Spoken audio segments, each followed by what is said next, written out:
একটু আনিস ভাই আপনার কাছে জানতে চাইবো যে আহ, নির্বাচন আসছে বা এই সরকার ক্ষমতায় আছে ১.৫ বছরের মতো বেশি সময় হলো। আমরা যারা সাংবাদিকতা করছি বা মিডিয়া গত ১৫ বছরের সরকারের তুলনায় অনেকখানি স্বাধীন রয়েছে বলে আপনি মনে করেন কিনা গত কয়েক বছরের তুলনায়? এবং এই সময়ে এসে আমরা আসলে ডক্টর মোহাম্মদ ইউনূস সরকারকে, ডক্টর মোহাম্মদ ইউনূসকে অনেক কিছুই আসলে বলতে পারছি। আপনি নিজেও অনেক এমন অনেক সমালোচনা করছেন যেটা হয়তো শেখ হাসিনার সরকারের আমলে করা সম্ভব ছিল না। আপনি আমার বক্তব্যের সাথে একমত কিনা? আহ, কিছু ক্ষেত্রে একমত, আবার কিছু ক্ষেত্রে আমি দ্বিমত আছে। জি। মানে এই যে আমাদের স্বাধীনতা ফিল করাটা এবং স্বাধীনতা না ফিল করাটা, এটা দুইটাই সত্য। স্বাধীনতা ফিল করছে এই ক্ষেত্রে যে এটা সত্য, শেখ হাসিনার আমলে যে ধরনের একটা আতঙ্ক ছিল, বিভিন্ন গোয়েন্দা সংস্থার আতঙ্ক ছিল, কাকে কখন তুলে নিবে সে ধরনের একটা ভয় ছিল। সে ভয় থেকে আমরা ওই পরিমাণে যেই পরিমাণে আমাদের ভোকাল হয়ে কথা বলা ছিল সেটা ছিল না। কিন্তু আবার আরেকটা জিনিস ছিল যে কথা বলতে যে বাধা পেয়েছি তা না, কথা বলেছি। কিন্তু এক ধরনের ভীতি কাজ করেছে। বর্তমান সময়ে যে ভীতিটা, সেটা কিন্তু এই এজেন্সিগুলোর ভীতি না, কিংবা সরকারের তরফ থেকে ভীতি না। বর্তমান সময়ের ভীতি হচ্ছে যে মব ভায়োলেন্স। এই যে সরকারের হয়ে নানা গোষ্ঠী তৈরি হয়েছে, এই গোষ্ঠীগুলো এক একটা ভয় দেখায়, হুম। কারণ তারা নিজেরা জানে তারা কি কারণে আনতে পারছে না, এবং তারা অপারগতাও প্রকাশ করে যে এই কারণে আমরা পারছি না। এখন দেশে এমন একটা পরিস্থিতি সৃষ্টি হয়েছে, ডক্টর ইউনূস হয়তো বাধা দিচ্ছে না, কিন্তু ইউনূসের হয়ে অনেক আহ, অনেকে আমাদেরকে বাধা দিচ্ছে, বলছে যে অমুকে আনো কেন, তমুকে আনবে না। তো সেই, এবং তাদেরকে মালিকদেরকে হুমকি দিচ্ছে, তোমার তোমার দুর্নীতি নিয়ে লিখবো যদি এটুকু করতে থাকো। তো সেই ধরনের একটা বাধা তো আছেই। হ্যাঁ। তো সেই ক্ষেত্রে আমি বলবো যে শেখ হাসিনার আমলে যে ধরনের বাধা ছিল, আমরা একটা একটা নির্দিষ্ট গোষ্ঠীকে ভয় পেতাম, একটা আনি- নির্দিষ্ট আনিস ভাই, এজেন্সিকে ভয় পেতাম। আনিস ভাই আমার এখন এখন সেই ভয়টা, এমন এক পরিস্থিতি তৈরি হয়েছে যে এখন কে কার উপর কে হামলা করবে কখন, তার কোনো ইয়ত্তা নেই। আনিস ভাই, আমি শুধু এই ব্যাপারটাকে, আপনি বলতেছিলেন যে এখন আর কোনো গোয়েন্দা সংস্থার কোনো ভয় নাই বা গোয়েন্দা সংস্থা তুলে নিয়ে যাবে সেই ভয়টা পাওয়া যাচ্ছে না, কিন্তু আসলে একটা মব অনেক গোষ্ঠী করে যে আপনাকে নেওয়া বা উমুককে নেওয়া তুমুককে নেওয়া সেটা থাকতেছে। এমন কি হইতে পারে আনিস ভাই যে ওই সময় হয়তো মব ভায়োলেন্সের শিকার আপনি হন নাই, কিন্তু আরো অনেকে হয়েছে? এরকম কি হইতে পারে যারা মব ভায়োলেন্সের শিকার, আপনি যেটাকে বলতেছেন সেটা আপনাকে কখনো ফিল করতে হয় নাই, কিন্তু যারা ওই সময় একটু রাইটিস্ট কথা বলছে, একটু ইসলামপন্থী কথা বলছে বা একটু বিএনপি জামায়াতের হয়ে কথা বলছে, এমন কি বামপন্থী হয়ে কথা বলছে, তাদেরকে সাংঘাতিক রকম মব ভায়োলেন্সের শিকার হইতে হয়েছে? হ্যাঁ, সেটা তো অস্বীকার করার উপায় নাই, সেটা আমাকে নিয়ে হয়েছে। হ্যাঁ। আমাকে ছাত্র ইউনিয়নের তথাকথিত বিপ্লবী এখন সভাপতি, জি। সেও পর্যন্ত বলেছে যে একে একে ধরো, একে মারো। আমি হ্যাঁ। নাম বলবো না, এগুলো এখন খুব আনপ্লেজেন্ট শোনায়। হুম। তারপরে সবচেয়ে বড় আরেকটা ঘটনা তো আমার চোখের সামনেই আমরা দেখতে পাচ্ছি, সেটা হচ্ছে সংগ্রাম পত্রিকার হুম। যে সম্পাদক হুম। হুম। মিস্টার আসাদ, হুম। হুম। উনাকে অফিস থেকে তুলে নিয়ে মবগিরি করা হয়েছে। ওখানে ছাত্রলীগ বা ছাত্রলীগ নামধারী লোকেরা গিয়েছে। সো এই খালেদ, যেভাবে বলছেন আপনি হুম। যে ভিন্ন মতের লোকদেরকে করা হয়েছে মব ভায়োলেন্স, সেটা অস্বীকার করার উপায় নাই। আওয়ামী লীগ সেটা অস্বীকার করতে পারবে না, কিংবা আওয়ামী লীগের ছাত্র সংগঠন অস্বীকার করতে পারবে না যে তারাও মব ভায়োলেন্স করেনি। তবে ডক্টর ইউনূসের আমলে যে মাত্রায় মব ভায়োলেন্স হচ্ছে, সেটা ইতিহাসের সেরা। এবং সেদিক থেকে আমরা সবসময় বলে আসছি যে ইতিহাস যদি লেখা হয়, মবের জনক হিসেবে ডক্টর ইউনূসের নাম লেখা থাকবে। কিন্তু আনিস ভাই, আমি একটু আনিস আলমগীর ভাইয়ের সাথে আমার একটু পরিচয়ের কথা বলি। আনিস ভাই আমার সরাসরি বিশ্ববিদ্যালয়ের বড় ভাই, অর্থাৎ সাংবাদিকতাতেও তিনি নানাভাবে আমার পথ প্রদর্শক। অনেক আগে থেকে তিনি সাংবাদিকতা করছেন, সেই দাবি থেকে আমি বলছি। আপনার এই কথার সাথে আমি একটু ডিফার করি আনিস ভাই, এই কারণে যে আমার মনে আছে যে 2023-এর জুলাই মাসে আমি তৎকালীন ছাত্রলীগের সভাপতিকে একটি শুধু প্রশ্ন করেছিলাম যে আপনি যে গাড়িটি চড়ছেন সেটি কোত্থেকে আপনি পেয়েছেন। যেভাবে আমাকে আক্রমণ করা হচ্ছে, শুধু আমাকে না, কিন্তু আমার পুরো পরিবারকে, আমার মা আছেন ফেসবুকে, আমার মেয়ে আছেন ফেসবুকে, আমার স্ত্রী আছে, পুরো পরিবারকে যেভাবে আক্রমণ করা হয়েছে, এখনকার সময় আক্রমণ করা হয় কিন্তু সেইটাকে এখনো ছাড়া যেতে পারে না। নিশ্চয়ই ছাড়াই যাবে, চেষ্টাটা জারি আছে। আমি দেখি জামায়াত বা বিএনপি বা এনসিপির যারা সমর্থক না তাদের আমি চেষ্টাটা আমি জারি আছে, আমি কিন্তু আমি খালেদ আপনার জি এটাতে সিম্পেথাইজ, জি আমি অস্বীকার করছি না যে তারা করে নাই, আমার ওই জি ঘটনাটা মনে নাই তাই বলছি। কিন্তু ডক্টর আসাদ সাহেবের কথা মনে আছে, সিনিয়র সাংবাদিক, প্রেস ক্লাবের মেম্বার জি, এবং বাংলাদেশের সেটা তো একজন ফিজিক্যাল, প্রথিতযশা এটা বলবো সে তো আমি। ফিজিক্যাল তো অ্যাটাক। এরকম একটা লোককে যখন এটা করেছে সেটা জি আমার মনে আছে, আপনাকে পার্সোনালি করেছে, আপনি আপনারটা মনে রেখেছেন। জি আমাকে পার্সোনালি যেটা করেছে বলছি না, ছাত্র ইউনিয়নের কতগুলো জি আমার আমার জন্য করেছে। বিশেষ করে আমি যখন একবার একটা ইয়ে নিয়ে, রামপাল নিয়ে আমার একটা পজিশন বললাম, হুম, যে রামপাল বিদ্যুৎ কেন্দ্র যেটা হচ্ছে, আমি মনে করি যে এটা সময়ের প্রয়োজনে বাংলাদেশের দরকার আছে, কারণ আমি এটা আমার মত রেখেছি। এবং আমি সেখানে বলেছিলাম যে এখন যারা রামপাল আন্দোলন করছে তাদের সিংহভাগ বামপন্থীরা করছে, কিন্তু হঠাৎ করে বিএনপি এখানে অংশ নিয়ে এটাকে অন্য মাত্রায় নিয়ে গিয়েছিল। এটা অনেকের পছন্দ হয়নি, তারা তখন আপত্তি করেছে। তো আমি এটা আপনার সাথে অস্বীকার করি না যে আমাদেরকে এইভাবে ট্যাগ দেওয়া হয়েছিল তখনও, কিন্তু আমি মনে করি না যে ডক্টর ইউনূসের আমলে যেভাবে হচ্ছে এবং যেভাবে বিচ্ছিন্নভাবে যাকে যেখানে যেভাবে পাচ্ছে, ওইরকম মববাজি ছিল না তখন। আপনাকে মবগিরি করেছে বা ছাত্রলীগের কোনো এক নেতা হুম, আপত্তিকর কথা বলেছে, আপনার কিন্তু একটা ক্ষেত্র ছিল, আপনি বলতে পারতেন, আপনি তোফায়েল আহমেদকে ফোন করতে পারতেন, আপনি আওয়ামী লীগের সাধারণ সম্পাদক যিনি ছিলেন তাকে ফোন করতে পারতেন, বলতে পারতেন যে ভাই এটা হচ্ছে। তারাও সেটা ব্যবস্থা নেওয়ার মতো একটা একটা সম্পর্ক ছিল আমাদের সাথে। আহ, এখন কাকে বলবো, কার বিরুদ্ধে কাকে বলবো, এইটাও এখন সেই ওই ইন্টারেস্টিং, পরিস্থিতি। এটাও সেই ইন্টারেস্টিং পয়েন্ট আনিস ভাই। আমার মনে হয় যে এটা খুবই ইন্টারেস্টিং পয়েন্ট আপনি তুলে ধরছেন, যে এখন আসলে বলার কে আসে। তবে আমি একটু ব্যারিস্টার ফুয়াদের কাছে আমার অরিজিনাল প্রশ্ন আছে, কিন্তু ব্যারিস্টার ফুয়াদের কাছে আমি একটু জানতে চাই যে ব্যারিস্টার ফুয়াদ, আমরা কিন্তু এরকম দেখি নাই এর আগে যে সাংবাদিকদের বা যারা কথা বলতেছে, যারা রাজনৈতিক প্রতিপক্ষ না, তাদেরকেও প্রতিপক্ষ বানাইতে।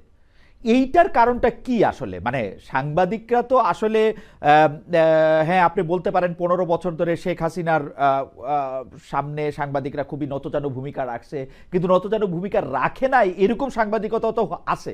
আমি বারবার বলতে চেষ্টা করি, শেখ হাসিনার আমলেই সাংবাদিকতা হয়েছে, যখন সোনাচুরির কথা সামনে আসছে, যখন রূপপুরে বালিশের কথা সামনে আসছে, যখন এস আলমের দুর্নীতির কথা সামনে আসছে, শেখ হাসিনার আমলেই কিন্তু এগুলি হয়েছে। দিনের পর দিন সাংবাদিকরা কিন্তু চেষ্টা করে গেছে। কিন্তু এইটা কেন হইতেছে যে এখন এই সরকারের কোনো সমালোচনা করলে বা এই ধরনের, ধরেন আপনার কোনো সমালোচনা করলেই আপনার সমর্থকরা ব্যারিস্টার ফুয়াদ আইসাদ আনিস আলমগীরকে বলতেছেন যে তুমি হচ্ছে ফেসিস্টদের দোসর। এইটার কারণটা কি আসলে, আপনার কি মনে হয় ব্যারিস্টার ফুয়াদ? যে সোসাইটি লম্বা সময় যদি এককেন্দ্রিক শাসন ব্যবস্থা, ফ্যাসিবাদ, স্বৈরাচার, অগণতান্ত্রিক আমলের ভিতর দিকে যায়, তখন সমাজ কিন্তু আপনার যথেষ্ট তার মূল্যবোধ হারিয়ে ফেলে। ফ্যাসিবাদের সবচেয়ে বড় ক্ষতি যেটা হয় সেটা হচ্ছে যে সমাজের ভিতরকার নাগরিকদের মধ্যকার যে সম্পর্ক, যে মর্যাদার সম্পর্ক, সম্মানের সম্পর্ক, গণতান্ত্রিক মূল্যবোধের সম্পর্ক, এই সম্পর্কগুলো নাই হয়ে যায়। তাই আজকে আপনি অনলাইনে কারণে অকারণে অথবা যে কোনো জায়গায় আপনি দেখবেন আমাকে নিয়ে প্রচুর মানে মানে ফেক নিউজ বানানো, কন্টিনিউয়াস গালাগালি, পাকিস্তানের দালাল ইসলামাবাদে করাচি পাঠায় দেয় প্রত্যেক দিন টিকিট ছাড়া, বিমান ছাড়া। তো এইটা একটা বড় জায়গা হচ্ছে ওইটা আর কি। একটা সমাজে যখন লম্বা সময় গণতান্ত্রিক মূল্যবোধের চর্চা থাকে, মানুষ যখন নিজেদের অ্যাঙ্গার, দ্বিমত, ভিন্ন মত এটাকে ভেন্টিলেট করতে পারে এবং এই ভেন্টিলেট করতে গিয়ে সে কোনো ভয়ের ভীতির মুখোমুখি হবে না, তখন সে সেই জায়গাগুলো ডেভেলপ করে। বাংলাদেশে যে যাত্রাটা শুরু হয়েছিল 91-তে, এইটা এসে হোঁচট খেয়েছে। তো গত 16-17 বছরে যেটা হয়েছে যে বাংলাদেশে সিম্পলি আমরা একটা ওকে, ফ্যাসিস্ট আপব্রিঙ্গিং এর মধ্য দিয়ে বড় হয়েছি। সাংবাদিকদের কথা আপনি যেটা বলেছেন, যে কথাটা তো আসলে সত্য না। আপনি নিজে চিন্তা করে দেখেন, আপনি কি যখন ইন্ডিপেন্ডেন্টে ছিলেন তখন কি আপনি হেনস্থার শিকার হন নাই? আওয়ামী লীগের নেতারা, সাবেক এমপিরা বিভিন্ন সময় কি আপনাকে হেনস্থা করে নাই? করেছে তো। মাহমুদুর রহমান ভাই আমার না দেশের সম্পাদক কিন্তু ছিলেন, কিন্তু ওনাকে কিন্তু হেনস্থা করেছে কিন্তু না? কিন্তু বেরসে ফুয়াদ, আমার দেশের সব বেরসে ফুয়াদ সাংবাদিক, আনিস ভাই, নয়াদিগন্তের বেরসে ফুয়াদ, সাংবাদিক। বেরসে ফুয়াদ আনিস ভাই যে কথাটা বলতেছেন, যেমন ধরেন আমাকে হেনস্থা মানে কি, 2015 সালে শেখ হাসিনাকে ওই প্রশ্ন করার পরে আমাকে আর কোনো কিছুতে দাওয়াত দিল না জীবনে, এটাকে আপনি হেনস্থা বললে হেনস্থা? কোনো বড় পলিটিক্যাল লিডার আসতে চাইলো না অনুষ্ঠানে, সেইটা একটা হেনস্থা বললে হেনস্থা? সারাক্ষণ ধরেন আমার বিরুদ্ধে বিষেধাগার ফাইল তৈরি, আমি কবে কি বলছি সেগুলি। কিন্তু এই কথাগুলিও আমি আসলে বলতে পারতাম যখনই পাইছি, যখনই আওয়ামী লীগের কোনো মন্ত্রীকে পাইছি সেগুলি বলতে পারতাম। আনিস ভাই যেটা বললেন, এখন কেউ বলার কোনো জায়গা নাই, মানে কারে আপনি বলবেন? দেখা যাচ্ছে যে আপনিও আপনার কথাই বললেন অকারণে, মানে আপনার সাথে যুক্তিতে হয়তো পারতেছে না, যুক্তিতে হয়তো মিলতেছে না, কোথাকার কোন জায়গার কোন ভিডিও বাইর করে আমাকে 100 লোক জিজ্ঞেস করতেছে যে এইটা কি ঠিক কিনা, এইটা ওইটা কিনা, মানে এগুলি কি আসলে, মানে এটা কেন? না, এটা তো বললাম যে এই যে আওয়ামী ফ্যাসিবাদের কথা বললাম, যে টোটাল মূল্যবোধ তো মানে ডিক্লাইন করেছে। ডেমোক্রেটিক যে ভ্যালু সিস্টেম, এটা তো একটা কন্টিনিউশন লাগে।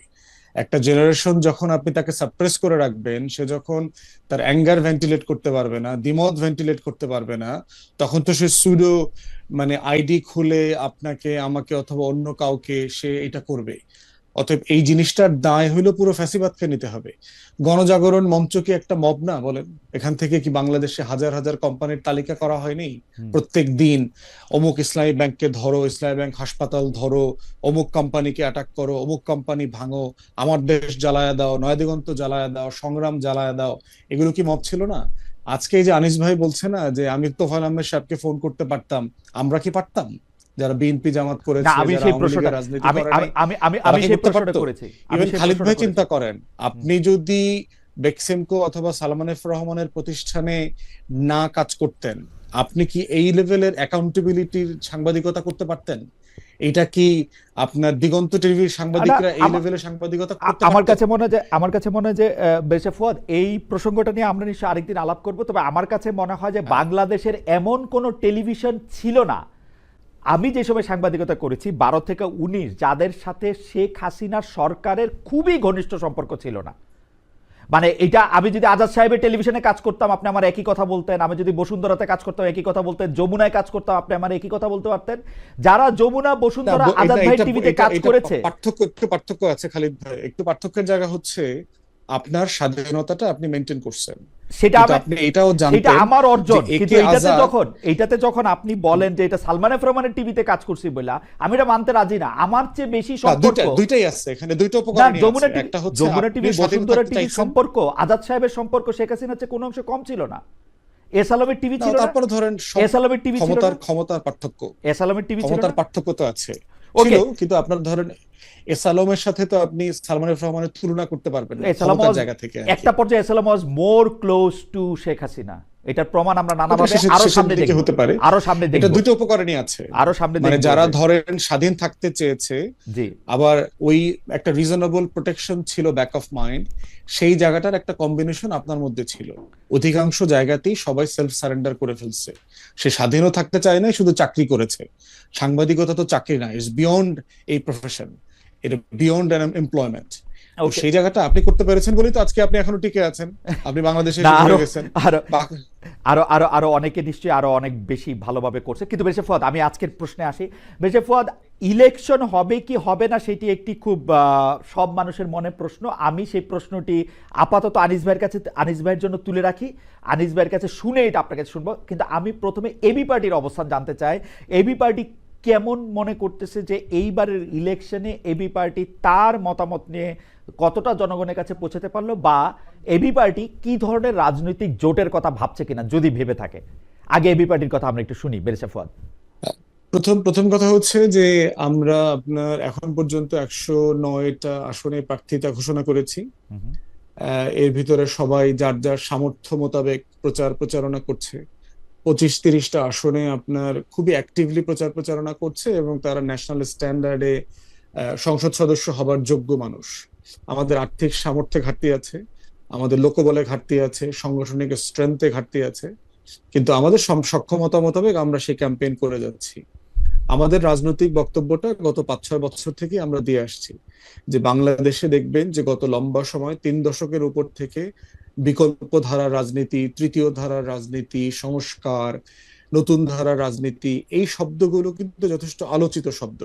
ডক্টর কামাল হোসেন যখন আওয়ামী লীগ থেকে বের হয়ে আসলেন অথবা তাকে বহিষ্কার করা হলো, উনি গণফোরাম করলেন, তখনও কিন্তু এই কথাটা উনি বলেছেন। বি চৌধুরী যখন অথবা অলি আহমেদের মতো লোক যখন বিএনপি থেকে বের হয়ে আসছেন, তারাও এই কথাটা বলবার চেষ্টা করেছে। এখন আমরা এবং 111-এর সময় এটা খুবই ওয়াইডলি স্পোকেন ওয়ার্ড, সংস্কার, বিকল্প, এই সেই, -2, 3, 4। আমরা আসলে এই জিনিসটা বোঝার চেষ্টা করেছি। শুরুতেই দল করি নাই, আপনি জানেন যে আমরা জন আকাঙ্ক্ষার বাংলাদেশ নামে একটা প্ল্যাটফর্ম করলাম 2019-এ। আমাদের পারপাস ছিল যে আসলে জন আকাঙ্ক্ষাটা বোঝা, যে আমরা যে একটা তৃতীয় ধারার একটা নতুন রাজনীতি করব, এই যে এই বড় দুইটা দলের বলয় থেকে বের হয়ে এসে করব, আসলে কি নিয়ে করব।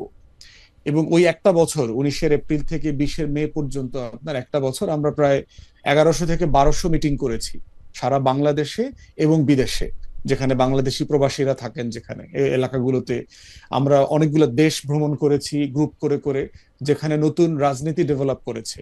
আম আদমি পার্টি তুরস্কে, আপনার আক পার্টি মালয়েশিয়াতে, ইন্দোনেশিয়াতে, তিউনিসিয়াতে, মরক্কোতে, এই জায়গাগুলো আমরা বোঝার চেষ্টা করেছি।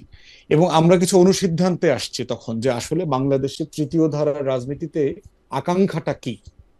প্রথম আকাঙ্ক্ষা যেটা আমরা আমরা আমাদের একটা আন্ডারস্ট্যান্ডিং এসছে, সেটা হচ্ছে যে দেশের মানুষ ধর্ম এবং মুক্তিযুদ্ধ দুটোকেই প্রচন্ড সম্মান করে, মর্যাদার চোখে দেখে এবং খুব গুরুত্বপূর্ণ মনে করে। কিন্তু এইটাকে কেন্দ্র করে প্রতিদিন লেবু কচলানো, ব্যবসা করা, এটাকে নিয়ে ছিনিমিনি খেলা, বাড়াবাড়ি করা, এটাকে তারা পছন্দ করে না, কিন্তু দুইটাকে তারা গুরুত্বপূর্ণ মনে করে।